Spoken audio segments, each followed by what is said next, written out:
Master, thank you for your grace. Thank you for being with us. We pray that you will give us understanding and instruction and help us, Lord, please, to answer many of the questions that now come our way in this generation. In the name of your Son, Jesus Christ, our precious Lord. Amen. I'm going to be speaking today regarding the historical Jesus of the Gospels, which was the title of one of my recent books about the same subject. And it addresses the question, what can be known about Jesus using basic historical methods?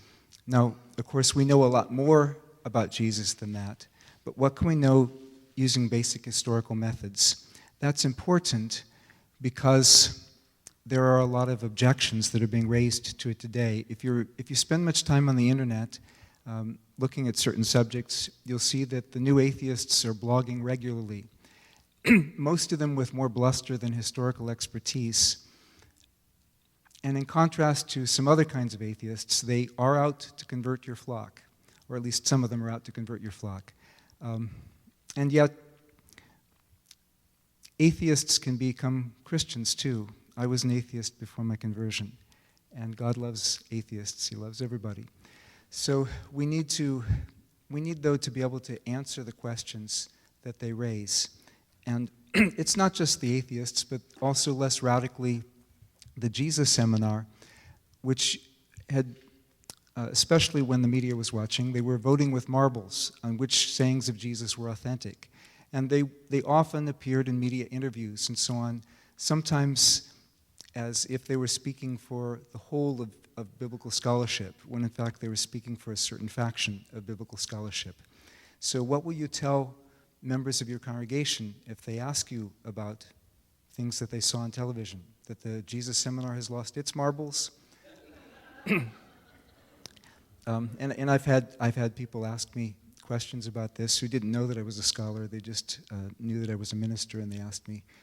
So those things come up a lot. The internet doesn't represent scholarly opinion by any means. And that's where you get actually most of the critiques coming. But even some scholars are skeptics. Since the Enlightenment, some of academia has harbored a prejudice against miracles, and originally because of their prejudice against miracles, then a prejudice against the Bible.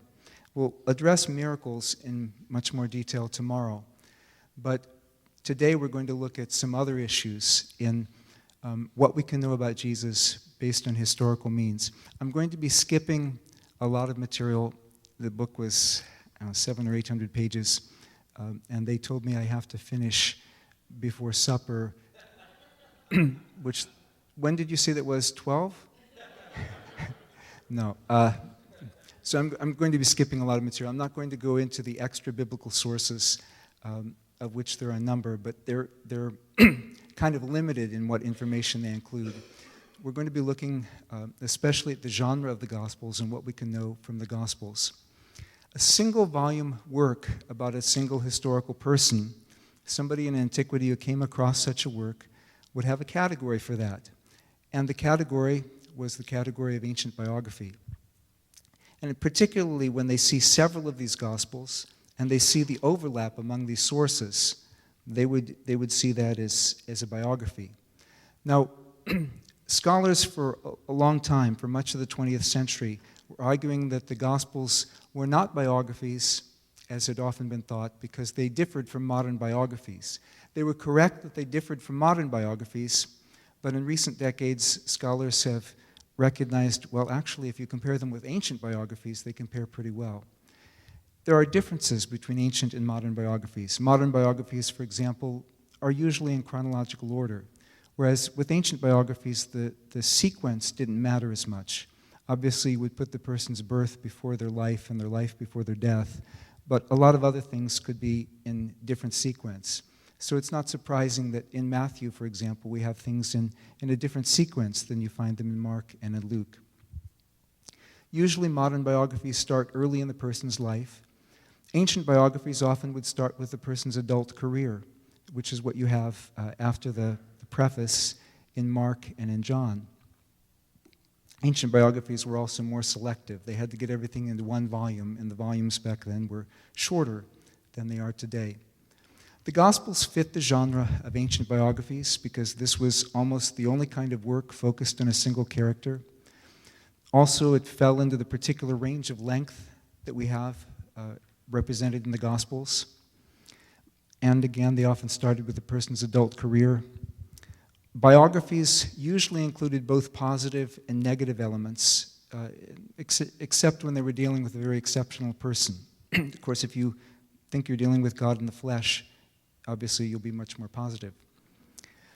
Biographies were mainly a sort of historical writing, which is contrary to what one of my professors said. It was actually my first doctoral course during my PhD work. I came in and the professor gave us a syllogism. He said, first of all, the Gospels are ancient biographies. Second, ancient biographies were fictitious. Therefore, he said, the Gospels must be fictitious. The problem wasn't his logic, it was actually his second premise, that ancient biographies were meant to be fictitious. And so I asked him about a range of data, how certain biographers, Tacitus writing about his father-in-law, Suetonius writing about the lives of the 12 Caesars, they were pretty accurate with their material. And then some others, they kind of spiced things up a bit, but they were writing about characters many centuries earlier. And anyway, I went into some detail with this. Some of the details of which I'll give you in a few moments. You know what my professor said to me? He said, I don't know. I don't know anything about ancient biography. Never listen to a professor. That's a joke. That's a joke. In case any of my students here, I'm just joking.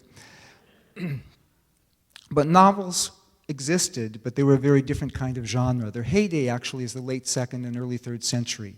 But there were some novelistic works already, I believe, in this period. But they lacked clear sources. And also, in contrast to the Gospel of Luke, they lacked historical prefaces. Biographies were historical in character, and a number of classicists have said that. I mean, most works of ancient historiography were multi-volume works, except for historical monographs. But works that were one volume and focused on a single character, they were biographies. They had certain distinctive features as biographies, but they were meant to be historical in that they were meant to deal with information and not just making things up. Now, history and biography were meant to teach moral lessons and to have entertainment value. So some people, they say, well, these are more like novels because novels teach moral lessons and novels have entertainment value. Actually, that's not quite true because ancient novels, most of them did not have moral lessons. It was actually historians and biographers who tried to take information and use those as examples to teach moral lessons. As far as entertainment value, the difference between history and novel was not that novels were entertaining and histories were not fun to read. If they were not fun to read, they just were poorly written. But they both were supposed to be fun to read. The difference was that histories were supposed to deal with actual information, whereas novels didn't have to. Well, granted that good biographers were supposed to be substantially accurate. They were supposed to depend on information. How accurate were they in their details? Well, that depended on the biographer. They had a considerable range of freedom on details, but they still weren't allowed to invent events. They tried to make good use of the sayings that they had available. If we want to evaluate particular cases of ancient biographies, there are a couple criteria that often help us to sort out the range of a particular biography. Were they writing about events of the recent past or the distant past? And how closely did they stick to the sources where we can test them? When they were writing about the distant past, sometimes biographers admitted that they were using legends when they were writing about things many centuries earlier. Yet often they cited large numbers of varying sources by name when possible, even when they were writing about the distant past.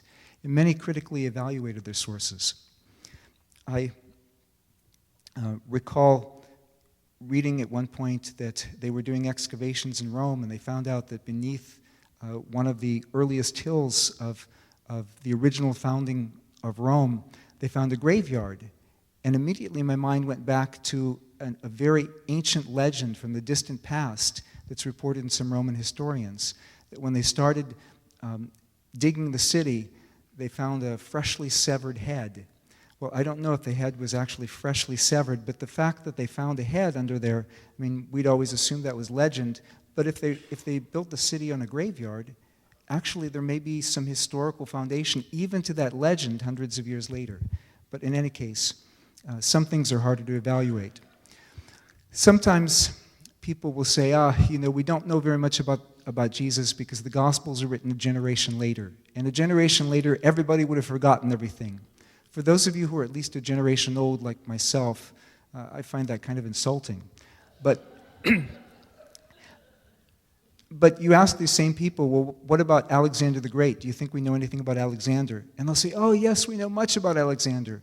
And immediately you know that they really know nothing about ancient history.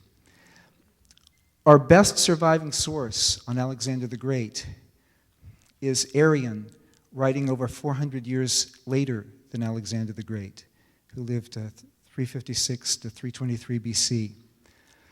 But he depended on earlier biographies that were now lost.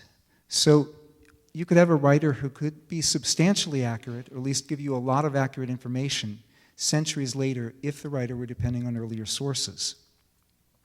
But when writers were writing about the recent past, then we have much more reason to believe that they have substantial, accurate information.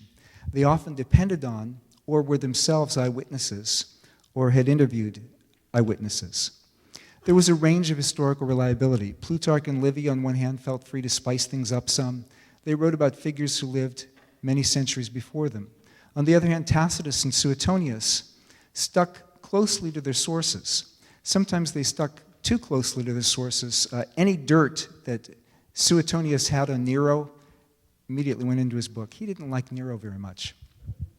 But they were writing about figures of the most recent 150 years. And especially when you're talking about the past two generations. I mean, Suetonius interviewed people. Sometimes he names the people that he interviewed. Josephus was somewhere in between. In his autobiography, he makes himself look suspiciously good. He summarizes the Judean-Roman War as if it were an accident, as John Dominic Crossan, in this case, rightly points out. Yet when he writes details, archaeology often confirms him, down to the measurements of the harbor in Caesarea Maritima, and right down to the color of paint on Herod's bedroom wall. What he was doing in Herod's bedroom, I don't know. The standards that were expected for historiography actually, historiography has changed over the centuries. You don't want to read modern historiographic criteria and ancient historians. At the same time, it developed from ancient historiography. Ancients demanded that historians deal in facts. They were expected to draw moral or nationalistic lessons, but to use facts to do it. Here are just some quotes from the ancient world. Lucian, good biographers avoid flattery that falsifies events, and only bad historians invent data. Lucian and also Pliny the Younger are writing in the 2nd century. What is distinctive about history, Pliny the Younger says, is its concern for accurate facts. Now, Pliny was not a historian. He was writing about historians. He wasn't trying to make himself look good. It was just, these are the expectations, the standards. Polybius, who was writing before the New Testament, says that history must assign praise and blame to individuals without bias. Pliny, again, said history's primary goal is truth and accuracy. You were free to put it in an engaging way, but just make sure your basis was in fact. Aristotle said that the difference between poetry and history was not their form, since you could write history in verse, but their content. History must deal with what happened, not just with what might happen. Biographies of recent characters normally stayed close to their sources. Their objective was not to invent things. It was quite different from novels. If we look at a concrete example, biographies about Otho were written about half a century after Otho died. Most of our biographies of ancient characters are much later than that, but we have them within half a century for Otho. And so I decided to do a study and look at these biographers and just compare what biographers and historians from half a century later wrote about this particular Roman emperor. I'm not going to go through all of these, but what you can see is that my clicker, okay, is now working. I'm comparing Suetonius, Tacitus, and Plutarch on this. And I'm not going through all these in detail, but as you can see, there were quite a number of parallels. I'm hoping the battery is not giving out in the clicker, because otherwise we'll have to read this in detail. Okay. Oh, maybe it's just not going quickly. Okay. So, as you can see, I went through and made detailed comparison. In Suetonius' brief biography of Otho, I found roughly 50 points of fairly close correspondence with each of the other two authors. Now, some of those overlapped with each other, but it's well over 50 points of correspondence. Keep in mind that Suetonius' biography is really short. It's only about 28 paragraphs long. It's a total of less than 2,000 words. It's one of the shortest ancient biographies. That's another reason why I chose it. But that's less than 1/5 of Mark's length. So if Suetonius' biographic method was common among ancient biographers, we could expect some 250 such correspondences in Mark. That's quite a lot of information. But keep in mind, this is a minimal estimate, where Suetonius is using information available to him, because this is just where we can check him against other surviving information. It doesn't mean he didn't have information elsewhere. In fact, if he had information where we can check him, one would expect that he probably has information elsewhere as well. So what's the payoff of this for studying the Gospels? Well, if that's the way ancient biographies about recent characters were written, we can expect that Mark probably has a whole lot of information. Mark is writing even closer to the time of Jesus' public ministry than Suetonius is writing to the time of Otho. So we have good reason, just on purely historical grounds, to say that we have a lot of information in the Gospels, a whole lot of information in the Gospels. What kinds of sources did the Gospels have?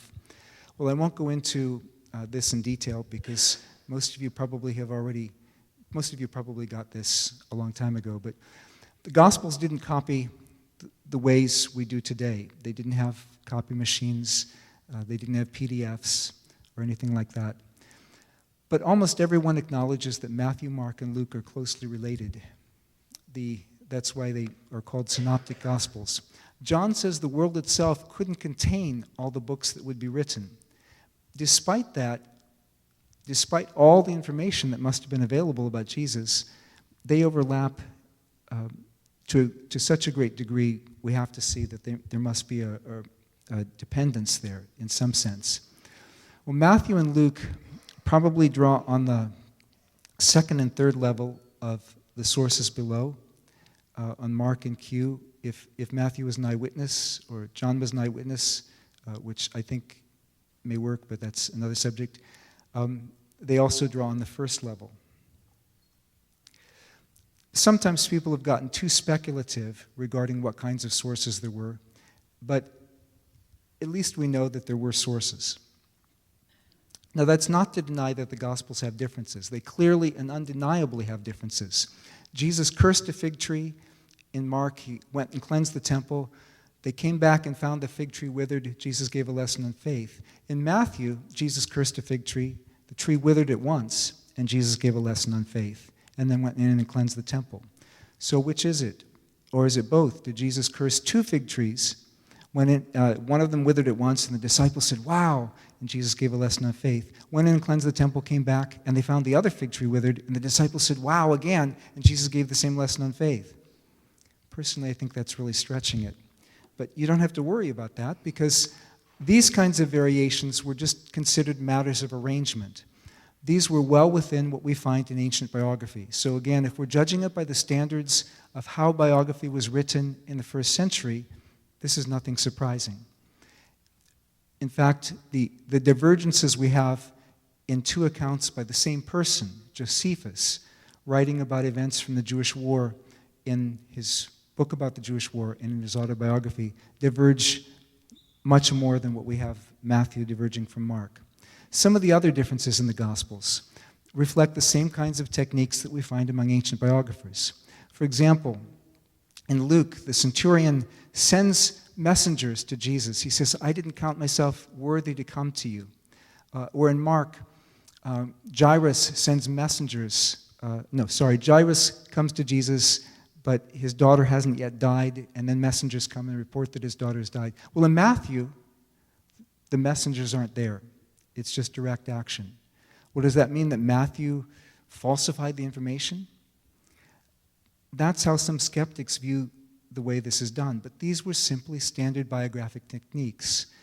Biographies were supposed to be one volume. You only had so much space. And so they spotlighted certain characters and condensed some of the material. That was just standard practice, as Mike Lacona has recently pointed that out in a paper. Modern historians regularly mine ancient historians despite the differences among them, so that people who use these as grounds for skepticism about the gospel simply show they don't know anything about ancient history. Some adaptation was to make the language more precise. Luke cleans up Mark's grammar. Mark is always using historical presence, and he goes and he says, and Luke doesn't like those, he takes them out. Matthew changes Antipas from king to what is more technically accurate, which was tetrarch, even though probably his subjects considered him a king. Matthew often abbreviates Mark for space constraints. The paralytic let down through the roof.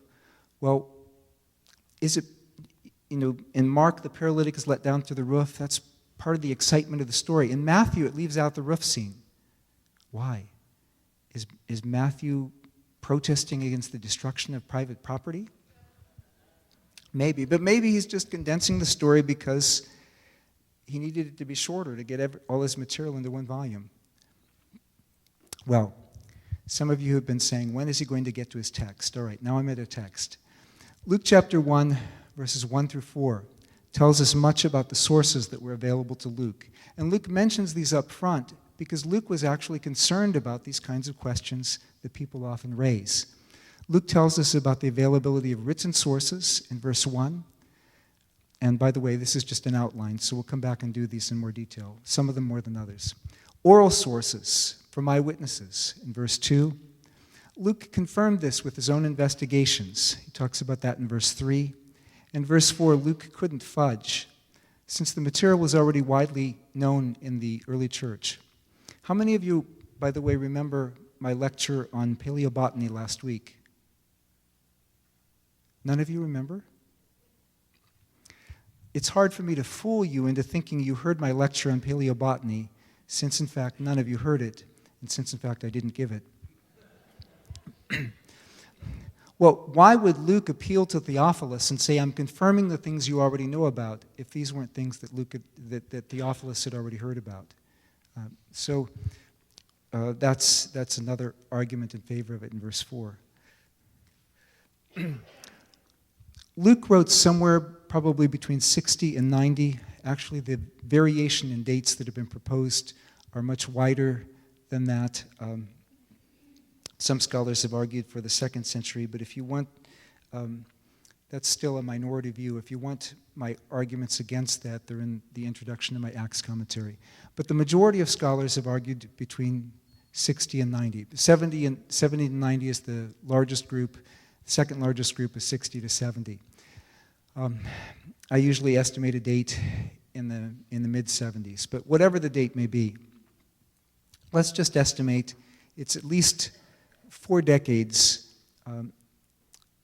probably on my date, which is just a guess, but 4.5 decades.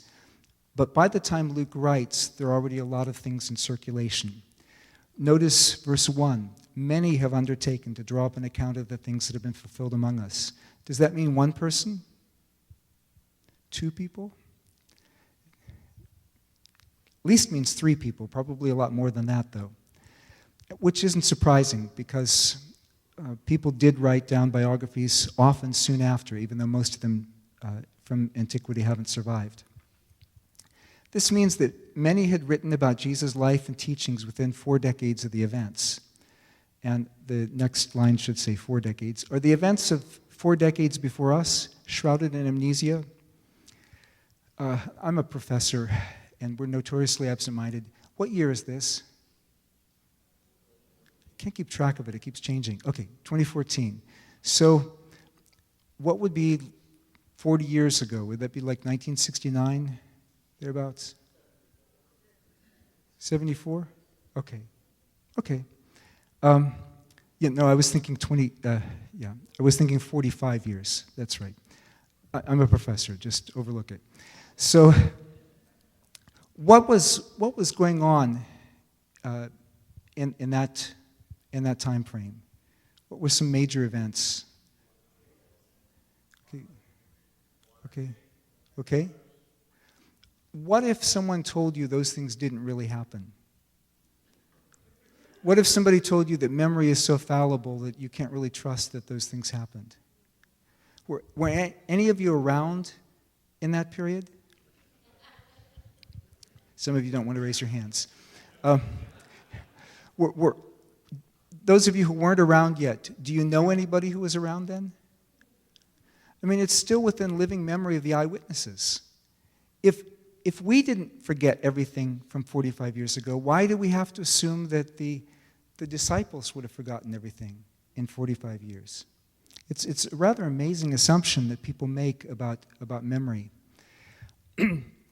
Verse 2, Luke says, just as this information was handed down to us by those who from the first were eyewitnesses and servants of the word. Well, the handing down in a context of tradition is often used for very careful passing on of oral tradition. How accurate could this be? Well, in a moment I'm about to talk about how accurate it was known to be in the ancient Mediterranean world. But I want to start first by mentioning how accurate it was even in our culture, in this country, before the advent of television, and now, with the internet, you don't have to remember things, right? But Anna Gulick is my neighbor. Perhaps some of you know her. I think she's about 95 right now. And Anna grew up before television, and she remembers in detail. Her parents would tell her stories about their childhood and things about their parents that they heard their parents tell them from their childhood, and so on. And she has this kind of information going back to the 1700s, from the time of the Revolutionary War. Of course, in much more detail for 1800s.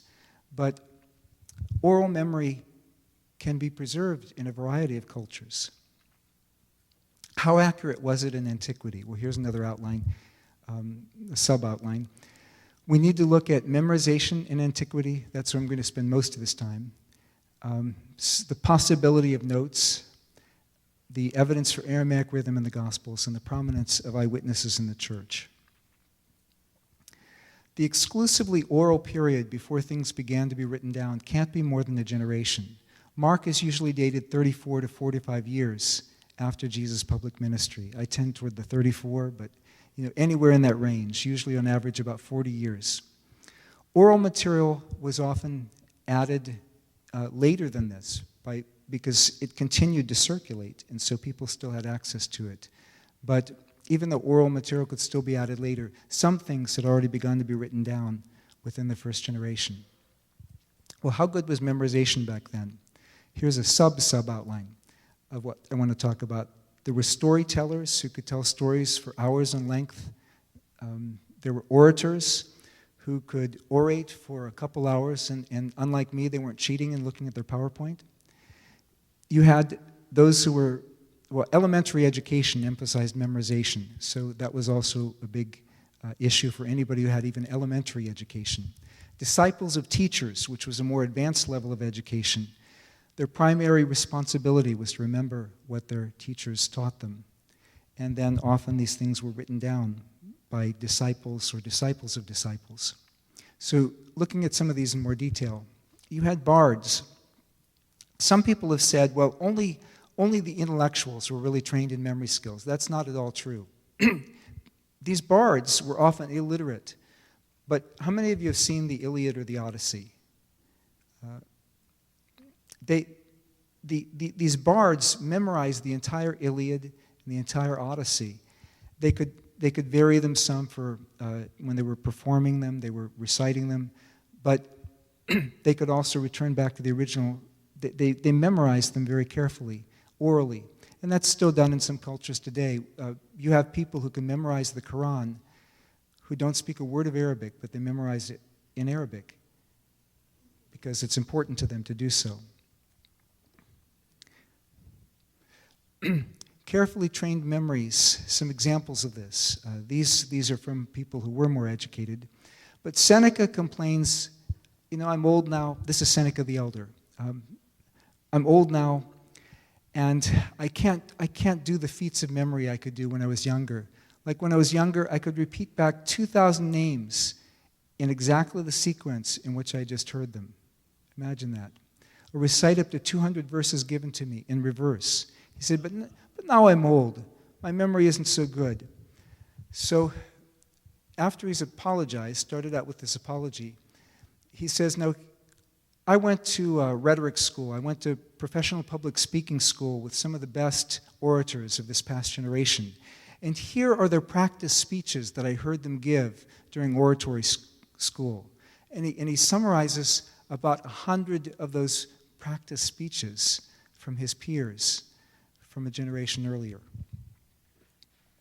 He would do well on my midterm. Better than me. It's an emphasis on memory that far exceeds standard expectations today. He tells about other people too.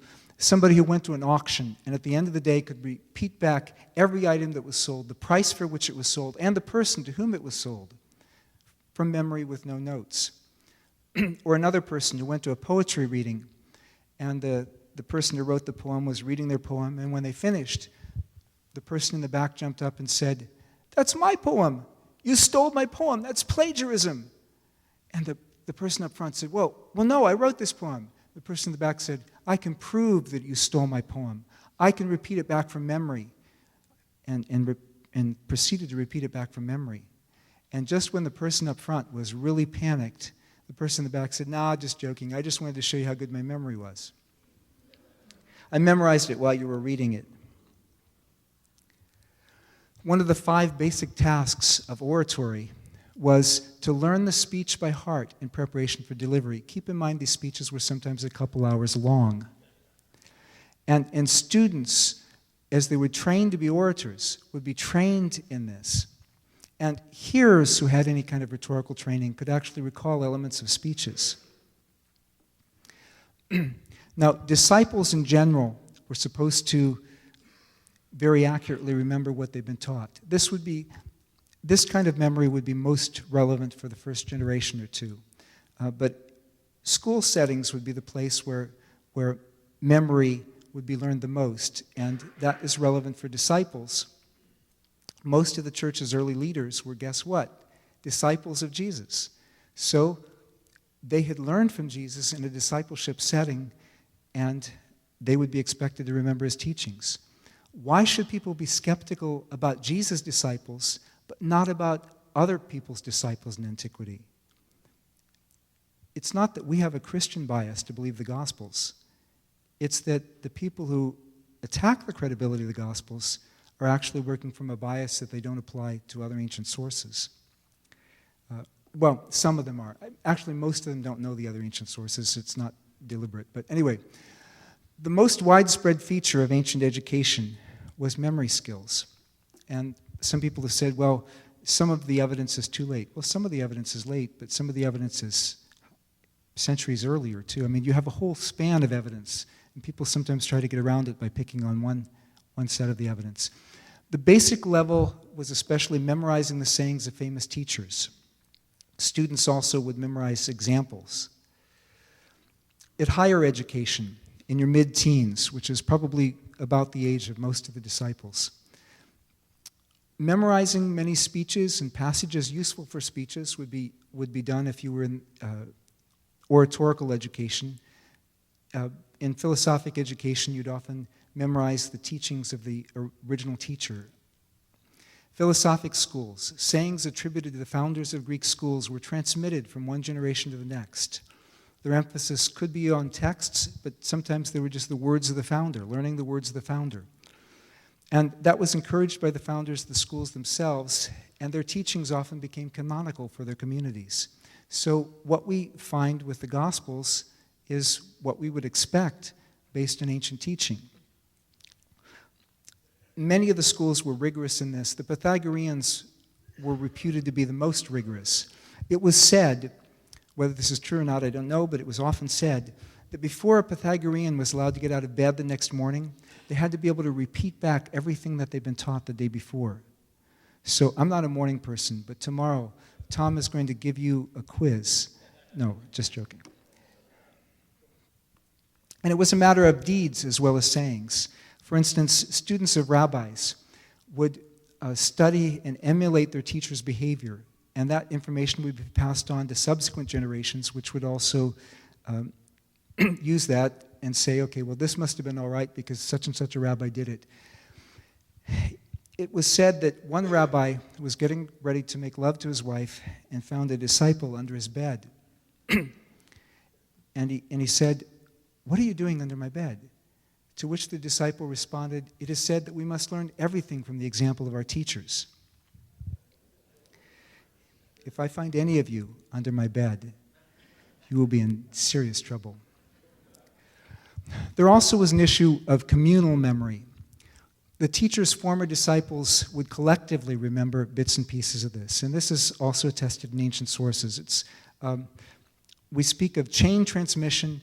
It would be like if I would say something to Tom, he would say it to the next person. We'd circulate it one by one all around the room. By the time it got back to the last person, it might not be exactly what I had said to Tom. But if all of you hear me at once, and then you compare notes afterwards, chances are it's going to be pretty close to what I said. So we have a number of disciples who heard Jesus, plus a number of other people in public settings. Now, note-taking is not as certain because we don't know how many of the disciples actually knew how to read and write. Most people couldn't read and write. But if any of the disciples were literate, there could have been notes. And since one of the disciples was a tax collector, and tax collectors would have been able to take notes, it's very, very possible. Disciples normally published their teacher's teachings, and if they couldn't do it themselves, they could get somebody else to do it for them. Many teachers left the matter of publication to their followers. If you say, well, we don't know anything about Jesus because he didn't write a book about himself, well, then we don't know anything about Socrates either. Socrates left it to his followers to publish his teachings. Now, this was true in both forms of advanced discipline in the Greek world, both philosophy and rhetoric. You see, I used to have hair there. Arian was a disciple of Epictetus, a philosopher, and he gives us so closely what Epictetus said that Arian has to start with an apology by saying, this isn't my usual style, but this is the style in which Epictetus gave it to us. Quintilian was a professor of public speaking who was teaching Roman boys. And they went out, they took his notes, and they went out and published a book in his name without consulting him first. And he says, well, I wish they wouldn't have done that, but they did get it accurate. That is what I said. Now, I hope that I don't find on the internet tomorrow that somebody has published all this in my name, and just make sure it's accurate if you do it. Anyway, a rabbi praises also the rabbis were known for praising students who memorized well. There's one rabbi who praised one of his students as being like a water tank that never lost a single drop of water. Well, why should we expect Jesus' disciples to have less ability to remember what he taught than any other disciples in the ancient world, especially when virtually all scholars agree that Jesus was a teacher with disciples? Whatever else they agree on, they at least agree with that. And probably some of the material, like what scholars call Q, was probably, or many scholars call Q, was already circulating while some of the eyewitnesses were in leadership in Jerusalem. W.D. Davies, who was a professor at Duke, that was a generation before I studied with E.P. Sanders at Duke, but when W.D. Davies was there, but I do have oral tradition about him, and I met him in the hallway once. But anyway, he points out that only a generation, only a single lifespan separates Jesus from the last New Testament document. Many of the earlier skeptics about the Gospels complained that the material in the Gospels, it was passed on orally initially, and they compared it with German and Russian folk tales that have been passed on for centuries. Well, these weren't folk tales, first of all.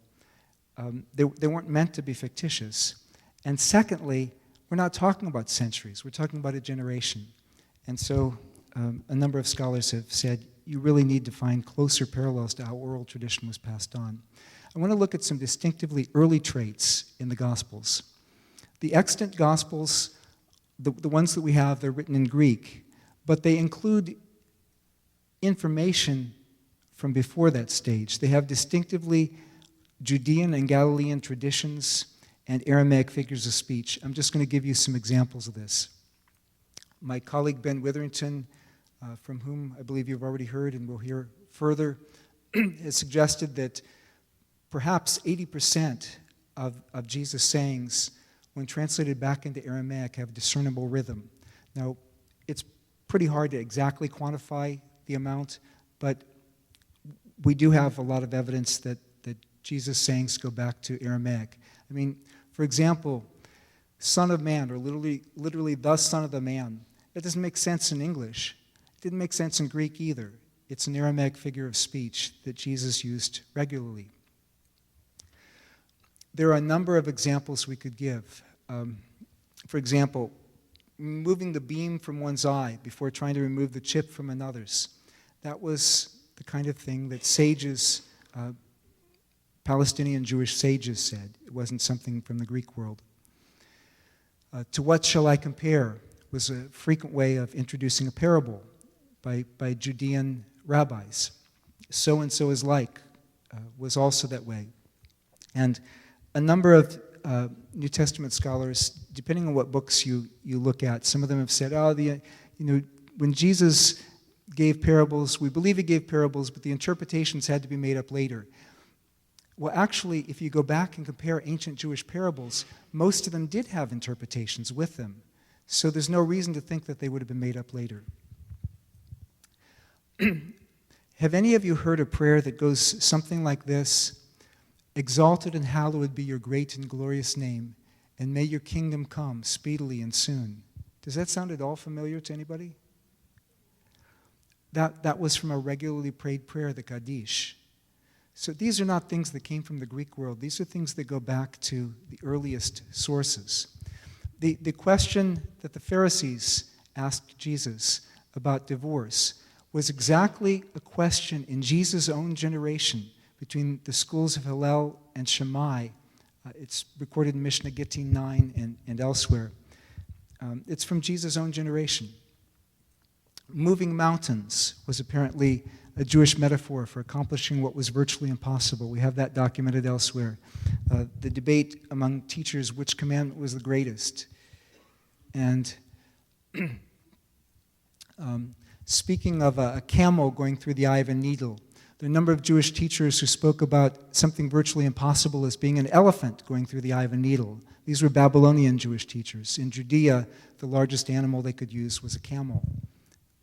Even the debate about washing the inside or the outside of a cup first, that was debated among the two schools of Pharisees in Jesus' generation. So these things go back to the earliest period, and as such, they show that the Gospels are depending on earlier information. It's not. I think most of us here don't doubt that, but again, you understand why I'm making this argument, because there are a lot of people who do doubt it, and we have good answers for the kinds of objections that people raise. Also, eyewitnesses remained prominent in the early church. We know from some undisputed letters of Paul that they were the leaders of the church, Jesus' own eyewitnesses. And with regard to the resurrection, would the eyewitnesses die for a claim that they knew was false? Now, people die for things that are false all the time, but normally they don't die for things that they know are false. The disciples believed not just that Jesus rose from the dead, but they believed that they had seen him alive from the dead. Also, the Gospels cite women's testimony to the resurrection, and I think Richard Bauckham has made a good case for some other material as well. Despite the prejudice against women's testimony in antiquity, which we could go into in more detail, but just for the sake of time. Also, Luke had thorough knowledge of the events. I'm leaving the oral tradition now in verse 2 and going on to verse 3. Luke, some translations, he says, I myself have carefully investigated everything from the beginning. And another way to translate it could be simply, he had thorough knowledge. But where would he have gotten this thorough knowledge? In Acts, starting in Acts chapter 16, you have we sections in Acts, where Luke says, we did this or we did that. It's mainly in travel. He doesn't make an issue of himself, but just mentions himself as part of the group. Now, scholars have come up with a lot of ways to deal with that. Some of them have said, well, it couldn't actually be Luke. Luke couldn't actually have been there. It must be a fictitious claim. If somebody were going to make up being there, you'd think they would have made up being there for the resurrection, or you'd think they would have made up being there for Pentecost or something significant rather than just traveling when Paul goes from one place to another during certain times. And also the we leaves off in Philippi in Acts chapter 16, and then in Acts chapter 20, when Paul goes back to Philippi, the we picks up again. It doesn't make much sense as a fictitious we. Also, some argue it's left over from a source. But remember Luke chapter 1. Luke has lots of sources. Probably a lot of those sources, the person said, well, I saw this. But Luke doesn't keep the I or the we anywhere else. So unless Luke became an inept editor only at this point, it seems much more likely that the we actually means we. Isn't that remarkable? And in fact, that's what it normally meant in other historical works from antiquity. Sir Arthur Darby Knock, one of the leading classicists of the 20th century, pointed out that in all of the rest of ancient historical literature, he could think of at most one exception where we didn't mean that the author was present. So it's actually the best evidence, if you're reading this the way you would any other ancient work, is that Luke was there. Well, if Luke was there, where was he there? Part of the place he was there, he was with Paul in Judea for up to 2 years. So, I don't know, would that give him any time to talk with any eyewitnesses? To check out any of the information? Further, going on to Luke 1:4, Luke appeals to what was already common knowledge in the church, so that you may know the certainty of the things that you've been taught.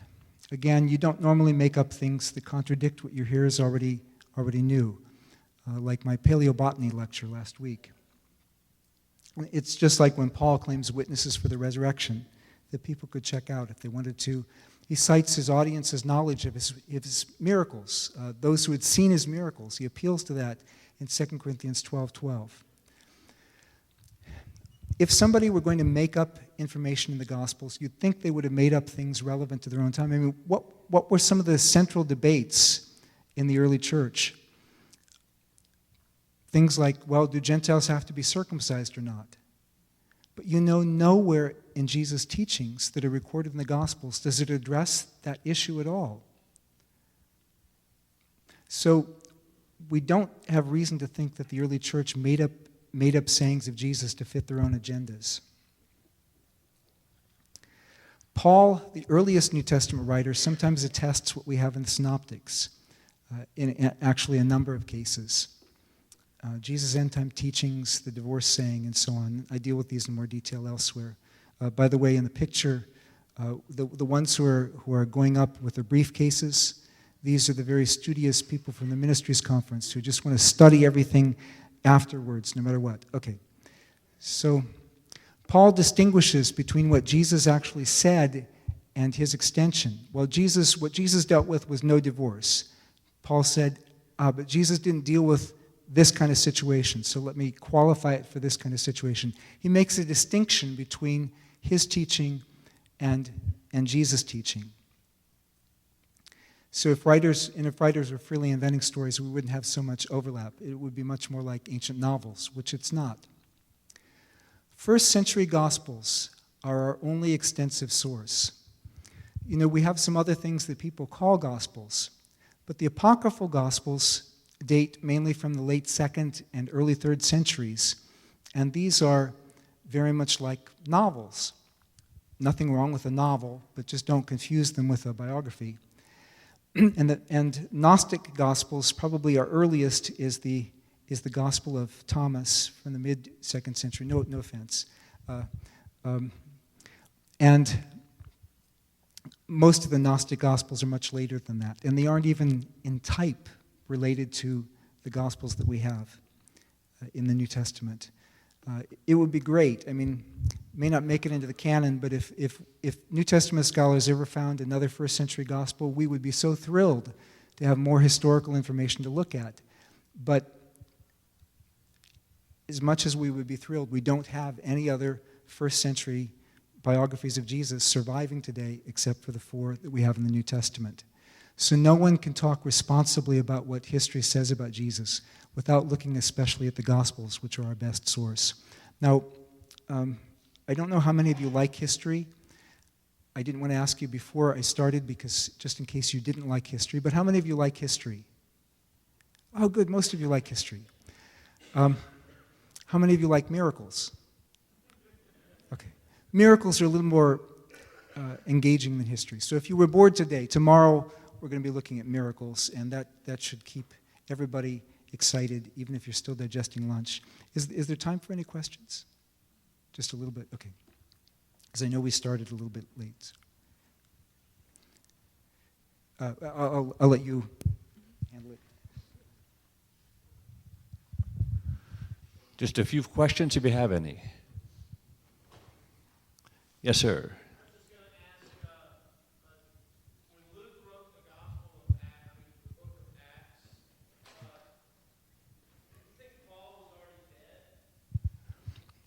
The dating of Acts is a big question. Some people had argued that Luke probably wrote around the year 62 because it leaves off with Paul in Roman custody. But more scholars think that there are, the way that Luke describes the destruction of Jerusalem, even though technically it could be attributed to, blending Old Testament prophecy and so on, the way that Luke describes it, in contrast to the way Mark describes it, probably suggests that he's writing after 70. I think that's probably true. I think he's probably writing after 70. I wouldn't stake my life on it.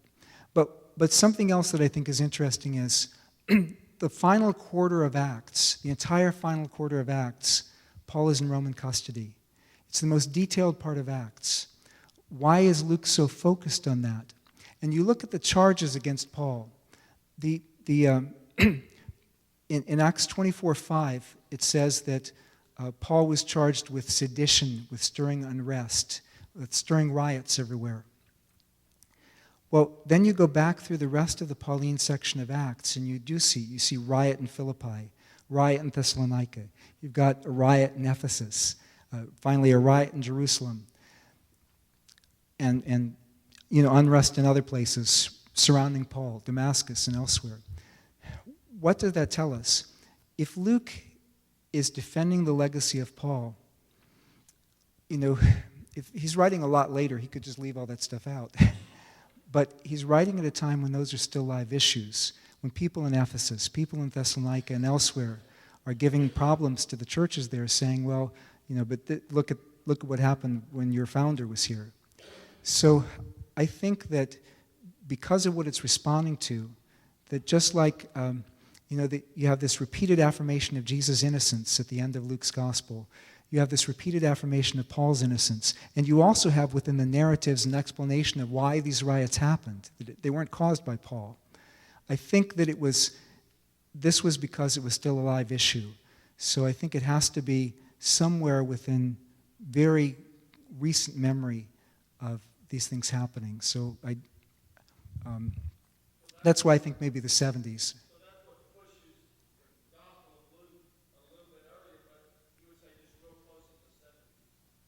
Yeah, I mean, it's to some extent it's guesswork. It's like trying to weigh all the different factors and see how they fit best together. I think Ben may date it around 80 or the late 70s. F.F. Bruce dated it around 62 in his first edition, but in his third edition he said it's after 70.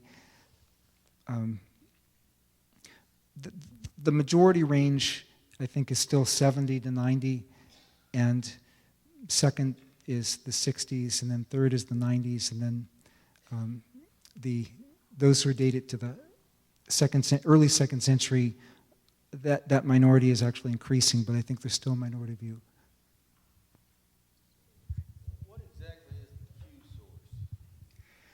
Q is the German word for Quelle, which means source. It's a very, very creative way to put it.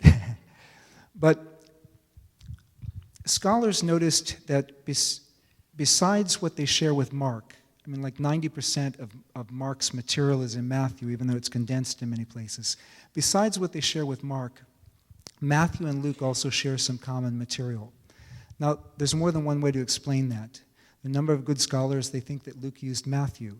There are a few good scholars, that think that Matthew used Luke. But you compare the infancy narratives, or you compare the death of Judas. You know, if one of them were really using the other, really had the other in front of them, chances are they would have explained why they're telling it in such a different way. So I think that they didn't have either one had the completed version of the other. It may be that Luke may have had an early version of Matthew, perhaps. I think Ben has argued, and I think, well, I'm inclined to think it's a good argument, but I'd say it's the most probable of our guesses, which means it's probably less than 50%, but it's better than any of our other guesses. That actually Q might be what Papias talked about when he said about a saying source written by Matthew. And then Matthew's gospel is a further developed form of that. But that's a guess. But the majority of scholars, not all scholars, the majority of scholars, including myself, think that Matthew and Luke drew on a common source besides Mark. And actually, they could have drawn on common sources, but the reason for thinking that they drew on this one so much is because the sequence is often the same. Even though Matthew adapts Mark's sequence, probably does the same thing with Q. But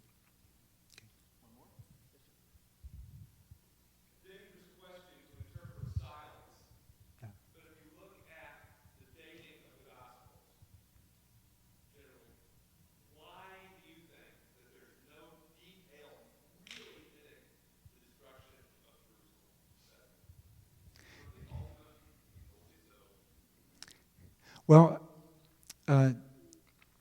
the question is, if the gospel, well, my interpretation of your question is, and correct me if I'm wrong, my interpretation is, if the Gospels are really written after 70, why don't they detail the destruction of the temple? And actually, I think Mark was probably written before 70.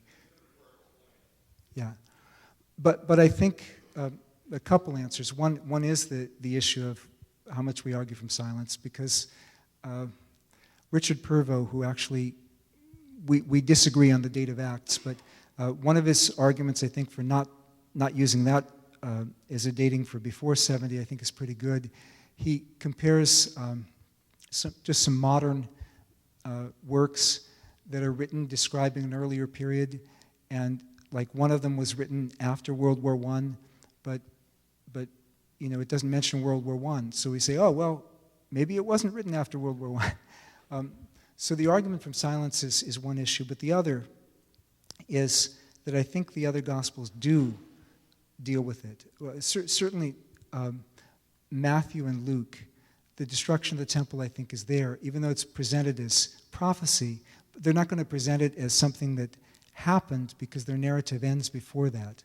It ends with Jesus' ascension. In Luke's Gospel, it ends with But yeah. And also in the book of Acts, it ends before that period as well. And there are reasons why I think it ends before then, one of which, more than the other Gospels, Luke likes to end his narratives on more of an upbeat note, and this was kind of maybe one of the more upbeat endings he could have, one of the more upbeat places he could have ended Acts, rather than Paul getting beheaded or something like that. So anyway, but there are differences of opinion. It's not saying that somebody is not a scholar because they hold a different view, but it's just this is what I think.